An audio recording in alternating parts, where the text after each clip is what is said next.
Hello friends, today in this session we shall discuss how to determine field density of a soil layer.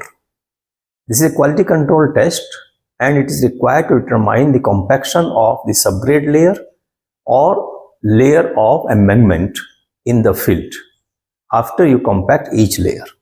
That is called FDD, field dry density. This test is covered in IS 2720 part 28. And in the case of soil, we generally use sand replacement method. And to carry out this test in field, you need certain equipment, apparatus. The first is a sand pouring cylinder. You can also call it sand bottle. It is generally of 3 liter capacity, but it depends upon the size of soil particles. Then this pouring cylinder, this sand pouring cylinder has a cone inside here, like this, and that is the shutter which is open or closed to allow the flow of the sand through this hole here. Then you need some tools to excavate the hole in the soil layer, a scraper tool for making the level surface, a spoon or spatula, and a dibber or a chisel type tool to excavate the soil, a brush to clean the hole and to remove the old soils which has been excavated. Then you need a calibrating container. This container has 100 millimeter internal diameter and internal depth is 150 millimeter. This cylinder has a flange of approximately 50 millimeter wide and 5 millimeter thick. Then you need a balance accurate to 1 gram. You need a glass sheet or perspex sheet or a plane surface which is generally 450 millimeter by 450 millimeter and 9 millimeter thick. A metal container to collect the excavated soil, metal tray. You need the sand, special sand here passing 1 millimeter sieve and retained on 600 millimeter sieve, and a metal tray to collect the excavated soil. The sand should be dry, oven dried, and the size of the sand is passing 1 millimeter retained on 0.6 millimeter. Now with these apparatus you go to the field, and even before going to the field you can make some preparation in the laboratory. The first step is to determine the weight of the sand in the cone of the pouring cylinder. That is the first step. I told you this pouring cylinder has a cone inside. So how much sand will be there in this cone? And for that, fill the pouring cylinder up to a level about 10 millimeter from the top. Take the weight and keep this weight constant throughout the test. Place the cylinder on calibrated container and allow the sand to run out of the cylinder under gravity. So open the shutter and now this sand will run through the gravity.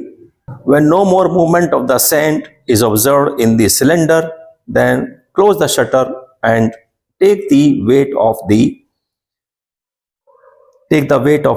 sand pouring cylinder, that is sand bottle. Now this is the total amount of sand that is in the measuring cylinder, calibrating cylinder plus the cone. Now to find out the weight of the sand in the cone, place the sand bottle or sand pouring cylinder on a plane surface and again open the shutter till there is no movement of the sand. Remove it from the surface and take the weight. Now this is the difference in these last two weights is the weight of the sand in the cone. Now you can make some calculations in the laboratory before going to field. How much is the weight of the sand in the cone? Let us say the initial weight of the sand bottle or sand pouring cylinder plus sand is 6747 gram. After pouring the sand into the calibrating cylinder, the weight remains, let us say the weight is now 4176 gram. And therefore, the sand in the calibrating cylinder plus cone will be 6747 minus 4176, that is 2571 gram. This is. Now you place the sand pouring cylinder on a flat surface or a perspex sheet or glass sheet and open the shutter and see how much sand is get collected in the cone. You take the weight of the sand bottle again. So let us say after pouring the sand in the cone, the weight of the sand bottle is 3836 gram. Now this is the weight after pouring in the cone. That is after placing the sand bottle on a flat surface. So weight of sand in the cone will be 4176 minus 3836, that is 3836 340 grams. Now this is the weight. This will remain constant throughout your experiment. 340 grams is the weight of the sand in the cone. Now you determine, the second step is to determine the density of this sand, and that will also be constant throughout the test. To determine the density of the sand, you have poured the sand in the measuring cylinder, calibrating cylinder up to the top, take the weight of that and deduct this weight, that is the weight in the cone. So you get the weight of the sand in the calibrating cylinder. Now you can take the weight of this calibrating cylinder plus weight in the cylinder plus in the cone and deduct the weight of the cone, that is 340 gram, from that. You will get the sand in the cone, sand in the calibrating cylinder. Take the empty weight also of this calibrating cylinder so that the net weight of the sand in the calibrating cylinder is obtained. And the dimension of this measuring cylinder, calibrating cylinders are known, and therefore you can find out the volume of this calibrating cylinder either through dimension, or you can fill it with water and then see how much is the weight of the water. So diameter of this is 100 millimeter, height is 150 millimeter. You can find out what is the volume of this calibrating cylinder, that is pi by 4 into 10 square into 15 equal to 1178.09 centimeter square. And the sand in the calibrating cylinder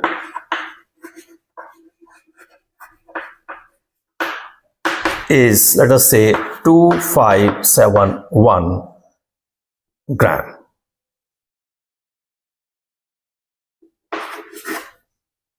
That is the weight of the sand in the cylinder plus in the cone. If you reduce this weight by 340 grams, that is the weight in the cone. So weight of the sand in the calibrating cylinder will be 2231 gram. So the density of sand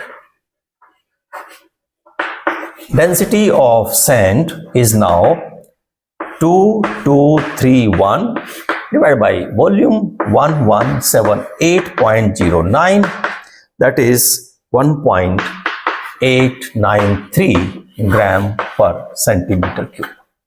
Now this is the density of the sand. Now this density will be used to determine the volume of the hole in the field. Now the next step is to move to the site. So an area approximately 450 millimeter by 450 millimeter is made flat using either a spatula or any tool. Place this metal tray on the prepared surface of the soil. Excavate the soil using a scraper tool. And this hole should be approximately 150 millimeter deep. That's the maximum depth of the hole, because that is the depth of the calibrating cylinder. Wall of this hole should be as vertical as possible, and you collect this soil into this metal tray. Remove the entire soil from the hole. You can use the brush also to clean the hole, and after cleaning the hole, you remove the plate, this metal plate, and transfer this soil into a tray. Now place this sand bottle directly above the hole. Sometimes it is difficult to put this bottle directly above the hole. So what is done, generally what is done in field, that you place this metal plate again above the hole and place this water bottle now centrally. Open the shutter and allow this sand to run under gravity, and let it remain open until there is no movement of the sand. Now initial weight of the pouring cylinder here should be the same as you took initially. When there is no movement of the sand in the bottle, then you remove this, and that is the sand in the hole plus in the cone. When you are using this metal plate in the field, then you should remember that the weight of the sand in the cone is now more than what you measured on a flat surface. And therefore, in that case, you should put this metal plate on the flat surface and then pour the sand on in the cone. So that weight will be slightly more. So that is the experiment which is done in the field. Now you take the weight of the soil and put a small amount of soil into the crucible and place this crucible in the oven for 18 to 24 hours to make it completely dry and find out what is the moisture content in the soil. Let us assume that the weight of the soil is 677 gram. The weight of the soil which you got from the hole. Weight of sand bottle plus sand initially which you took before putting on the hole is 6747. This weight should be the same throughout the experiment. Whenever you do experiment in the field, this weight remain constant. And after pouring in the hole,